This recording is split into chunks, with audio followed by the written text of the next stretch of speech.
सबसे पहले तो हाँ, आईफोन 15 प्रो मैक्स को यूज़ करते हुए मुझे पूरे 3 महीने हो चुके हैं एंड पूरा ना डिटेल में समझाऊंगा कि ये फ़ोन में क्या अच्छा है और क्या नॉट सो अच्छा है। बट ये बताने से पहले ये बता दूं कि हाँ, हमने भी आईफोन 15 प्रो मैक्स ले लिया है एंड अपने घर के कागज़ गिरवी रख दिए हैं, तो प्लीज़ वीडियो पूरी देख लेना। Just kidding. शुरू करते हैं। सबसे पहले तो ये जो एप्पल ने इतना सोच समझ के हमें बताया था कि भाई इतना बढ़िया फीचर होगा आपके लिए, आप डेली यूज़ करोगे, बट कोई काम नहीं आएगा। वो है इसका एक्शन बटन। भाई आईफोन 15 प्रो वाली सीरीज में इन्होंने ये जो बटन लगाया है ना, साइलेंट बटन की जगह, भाई कोई काम नहीं आया आज तक मेरे। एक दिन मैंने कॉन्शियसली ट्राई किया था कि हाँ, इस बटन को प्रेस करूंगा और कुछ ना कुछ टास्क परफॉर्म करूंगा, बट भाई नहीं हुआ। इसमें एक बड़ा फ्लॉ ये है कि आपका हाथ यहाँ पे आराम से नहीं पहुंचता, तो भाई नहीं प्रेस होता।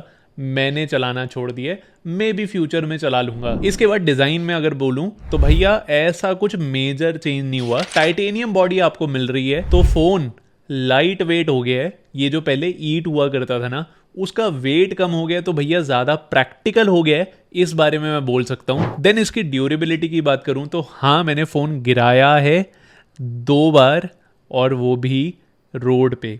तो भाई फ़ोन में छोटे छोटे डेंट पड़े हैं, बट ऐसा नहीं कि दिखना शुरू हो जाए। और पूरा फ़ोन पूरे तरीके से क्लीन रहा, वरना मेरे घर के कागजात चले जाते। इसके बाद एक और जो नई चीज़ इन्होंने इंट्रोड्यूस की है वो है USB Type-C का support. Thank you Apple. Control control. ये जो USB Type-C इन्होंने इंट्रोड्यूस कर दी है ना भाई, ये वरदान की तरह आई है। क्योंकि भैया अगर तुम और भी डिवाइसेस यूज़ करते हो ना इस मार्केट से लिए हुए, चाहे वो एंड्रॉयड हो, चाहे वो तुम्हारे एप्पल खुद के हो, जैसे कि आईपैड, मैकबुक, हाँ, सारे USB Type-C पे चलते हैं, तो भाई ये अब चार्ज करना ना बला नहीं रहा। आपको अलग से केबल लेके घूमने की ज़रूरत नहीं पड़ेगी। ये बात अच्छी लगी मेरे को। एंड हाँ, मैं ये अपने एक्सपीरियंस से बता रहा हूँ, मैंने इसमें अलग तरीके की 5 से 6 USB Type-C चला के देखी थी और सारी की सारी आराम से वर्क कर रही थी। मैंने अलग अलग अडेप्टर भी ट्राई किए, तो कोई प्रॉब्लम नहीं आया। जो पहले रूमर फैला था ना कि एंड्रॉयड की भैया केबल आप नहीं चला सकते इसमें, ऐसा कुछ नहीं है। मैंने बहुत सारी एंड्रॉयड केबल चला के देख ली हैं, तो मेरे एक्सपीरियंस में तो ये इशू नहीं आया। और डे टू डे टास्क में मैं मैकबुक का चार्जर ही यूज़ करता हूँ इसको चार्ज करने के लिए, क्योंकि मेरे को एक और बला को लेके घूमना नहीं पसंद। अब बात कर लेते हैं मैंने इस पर अपग्रेड जो किया था, उसका मेजर रीज़न था ही बैटरी। याद आया कुछ? नहीं। तो मैंने अपना आईफोन 15 प्रो बेचा ही इसीलिए था क्योंकि उसकी बैटरी सत्यानाश थी। बट अगर आईफोन 15 प्रो मैक्स के बारे में बताऊं तो भैया इसकी बैटरी बहुत ही सही जा रही है मेरे लिए। अब ना वो डर नहीं लगता कि घर से बाहर जाऊंगा तो बैटरी डेड हो जाएगी तो क्या करूंगा। पावर बैंक लेके घूमने की जरूरत नहीं पड़ती इतनी ज़्यादा।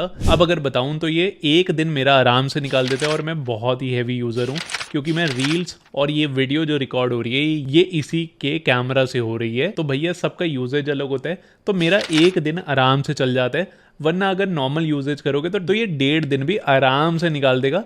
ये बहुत अच्छी बात है। बट जहाँ पे इसको मौत आती है वो है इसको चार्ज करना, क्योंकि एप्पल क्लेम करता है ये 25 वॉट पे चार्ज होता है। चलो मैकबुक का चार्जर लगाओगे या कोई और बड़ा चार्जर लगाओगे तो 27 to 28 वॉट पे ये चार्ज कर देता है, और 80% तक बहुत जल्दी फास्ट चार्ज होगा। 80% के बाद भैया इसको पता नहीं कौन सी मौत आती है कि स्पीड इतनी खत्म हो चुकी होती है कि 1 घंटा 80 to 100 में लग जाता है। अब जो इसकी खूबसूरती की बात करूँ ना भैया, वो इसकी डिस्प्ले है। 2100 निट्स एप्पल क्लेम करते हैं इसकी मैक्स ब्राइटनेस जाती है। हाँ, प्रैक्टिकली ये बताऊँ ना, धूप में भैया ये कुछ ज़्यादा ही चमकता है। आपको कभी कोई प्रॉब्लम नहीं आएगी। इसकी डिस्प्ले में ऐसा नहीं लगेगा कि कभी कुछ दिख नहीं रहा धूप में, और इनफ डिस्प्ले ब्राइटनेस है इसकी, ये गारंटी से बता सकता हूँ। इसके बाद 120 हर्ट्ज का सपोर्ट दिया ही है, इतना महंगा फ़ोन लिया है और 120 हर्ट्ज का सपोर्ट तो देंगे ही। हाँ, एनिमेशन जो है ना iOS पे वो बहुत स्मूथ होती है, तो मज़ा आता है उसको यूज़ करके। भैया ऐप क्लोजिंग, ओपनिंग या स्क्रीन लॉक से जब हम जाते हैं होम स्क्रीन पे, मज़ा आता है, सटल लगती हैं चीज़ें। डिलाइट वाला एक्सपीरियंस जो होता है ना एप्पल का, वो बरकरार रहता है। और कुछ सीख लो एंड्रॉयड इससे, है ना? मुझे लगता है आपको भी कुछ सीख लेना चाहिए, जैसा एप्पल आपसे सीख रहा है। कॉपी कहते हैं वैसे, बट ठीक है। अब भैया जिस चीज़ में बादशाह है ना, वो बात कर लेता हूँ, वो है इसकी परफॉर्मेंस। क्योंकि भैया इस पे जो भी रन करोगे ना, बहुत ही ज़्यादा स्मूथली ये रन कर देगा। और यहाँ पे स्पेसिफिकली गेम्स की बात कर रहा हूँ, और जो सबसे एक रीसेंट हैवी ड्यूटी गेम आई है मार्केट में वो है call of duty Warzone.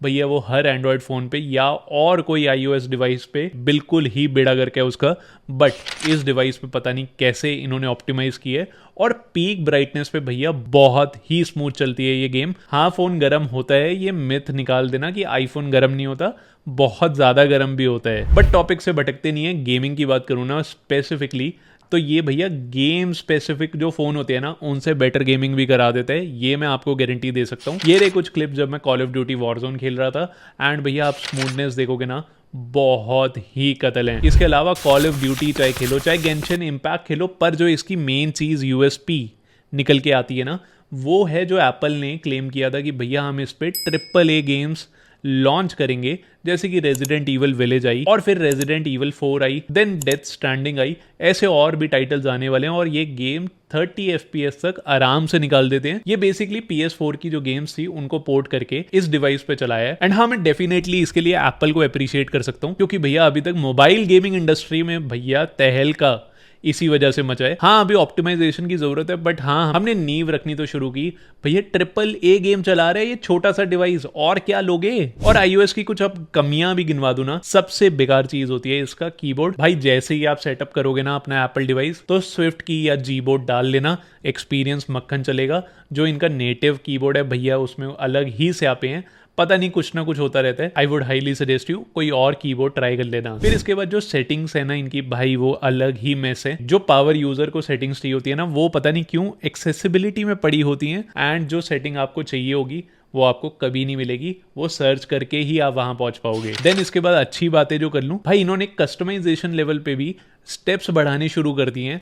Lock screen आप देखोगे तो बहुत ज़्यादा कस्टमाइज हो सकती है, एंड इसी के साथ जो इन्होंने लाइव एक्टिविटीज़ डाली है ना, कि कोई भी ऐप यहाँ पे अपनी नोटिफिकेशन दिखा सकती है और रियल टाइम पे उसे अपडेट भी कर सकती है, ये एक बहुत अच्छा फीचर है। और जब आप अनलॉक कर लेते हो ना फ़ोन को, वो आपके डायनेमिक आइलैंड में शिफ्ट हो जाता है, बहुत ही कूल लगता है और प्रैक्टिकल भी है। जैसे कि यहाँ पे स्विगी या ऊबर से कुछ मंगाओगे ना, तो आपको लॉक स्क्रीन पे तो दिख ही रहा होगा कि कितना दूर है आपका राइडर या डिलीवरी गाय, और जैसे ही आप अनलॉक करते हो अपने फोन को, तो वो स्टेटस डायरेक्टली डायनेमिक आइलैंड में चला जाता है, और आप अपना काम भी कर सकते हो और वो स्टेटस भी देख सकते हो। बहुत ही कूल है। फिर इसके अलावा एक और नया फीचर जो आया था iOS में, वो था भैया आप अपनी कवर फोटोज लगा सकते हो, अपनी डिस्प्ले पिक्चर चेंज कर सकते हो अपने कॉन्टैक्ट्स में, और वो शेयर हो जाएंगे आपके दूसरे आईफोन वाले दोस्तों के साथ। और हाँ, ये मैं अपने पर्सनल एक्सपीरियंस से बता रहा हूँ, बहुत ही सुंदर लगती हैं वो स्क्रीन्स जब आपके दोस्त के पास भी आईफोन होता है ना, बहुत ही एक अच्छा एक्सपीरियंस बनता है। इसके अलावा कॉल्स के लिए जो इन्होंने एक फीचर इंट्रोड्यूस किया है ना, वॉइस आइसोलेशन, भाई वो कमाल है। उसके लिए मैं गारंटी दे सकता हूँ, ऐसा फीचर आज तक कोई कंपनी नहीं बना पाई। इसका मतलब ये होता है कि नॉइस कैंसिलिंग करते हैं रियल टाइम पे आपकी कॉल पे, चाहे वो व्हाट्सएप हो, चाहे नॉर्मल हो, चाहे वो फेस टाइम हो, चाहे कोई भी ऐप यूज़ कर लो, वो फीचर यहाँ पे बना रहेगा। और आपकी जो नॉइस कैंसिलिंग करता है ना, ये वो कमाल की होती है, और आपकी आवाज़ ना रोबोटिक नहीं होती। जैसी आप दूसरी ऐप्स अगर नॉइस कैंसिलिंग के लिए यूज़ करोगे ना, वो रोबोटिक कर देती है आपकी आवाज़, वो यहाँ पे नहीं होता। ये मेरे लिए मस्ट हैव हो गया, और ये इनके आईपैड, मैकबुक, भैया हर जगह आता है ये फीचर, बहुत ही कूल है। एंड देन जिसकी वजह से आईफोन बिकता है, वो भी बात करनी जरूरी है, वो है भैया इसके ये 3 कैमरास। अब देखो इतना पैसा फूका है ना, तो कैमरा अच्छा मिलना ही था। और अगर एक सेंटेंस में बोलूँ ना, तो ये एक ऑलराउंडर कैमरा है जो आपकी ना डेली रिक्वायरमेंट डेफिनेटली पूरी कर देगा। और जो चीज़ें बेटर हुई हैं वो मैं बता सकता हूँ कि डायनेमिक रेंज बेटर हुई है पुराने आईफोन से। तो आप अगर धूप में फोटोज लेते हो या बहुत ही कॉन्ट्रास्टिंग फोटोज लेते हो ना, तो वो फर्क आपको दिखेगा पुराने फोन से। एंड इसके अलावा जो डिटेल्स है ना, वो बेटर दिखेंगी इस बार, क्योंकि 24 मेगापिक्सल पे ये शिफ्ट हो चुके हैं। तो जो डिटेल्स होती है ना फोटोज में, वो बहुत बेटर लगती हैं। आप बड़ी स्क्रीन में देखो या जूम इन करके देखोगे ना, आपको बेटर लगेंगी फोटोज। देन इसके बाद जो इसकी यूएसपी बनती है, वो है भैया वीडियो कैमरा। भैया कोई बीट नहीं कर सकता, ये मैं आपको डेफिनेटली बता सकता हूँ। अगर आप कोई भी वीडियो वाले काम करते हो, या आपको वीडियोज रिकॉर्ड करना पसंद है, या आप कंटेंट क्रिएटर हो, तो ये फोन आपको बिल्कुल निराश नहीं करेगा। और सैंपल के लिए अगर बताऊं ना, तो ये जो वीडियो देख रहे हो आप, ये इसी के कैमरा से देख रहे हो, और जितनी भी मेरी रील्स होती है ना, वो भी मैं इसी से रिकॉर्ड करता हूँ। सिनेमैटिक मोड ऑन है, 30 FPS पे रिकॉर्ड कर रहा हूँ, और कोई बवाल नहीं किया, डायरेक्टली टैप टू रिकॉर्ड कर रहा हूँ और कुछ नहीं करना पड़ता। अब भैया कंक्लूजन पे आते हैं कि 1,60,000 रुपए का फोन लेना वर्थ इट है या नहीं। अब यहाँ पे देखो मैं सीधा बता दूं, 1,60,000 रुपये फ़ोन पे खर्चना भैया हमेशा से ओवर प्राइस ही माना जाएगा। आप कभी भी उसकी फुल वैल्यू नहीं निकाल पाओगे। पर अगर हाँ मन बना ही रखा है कि पैसा खर्चना है और बेस्ट चीज़ लेनी है तो डेफिनेटली रिकमेंडेड है।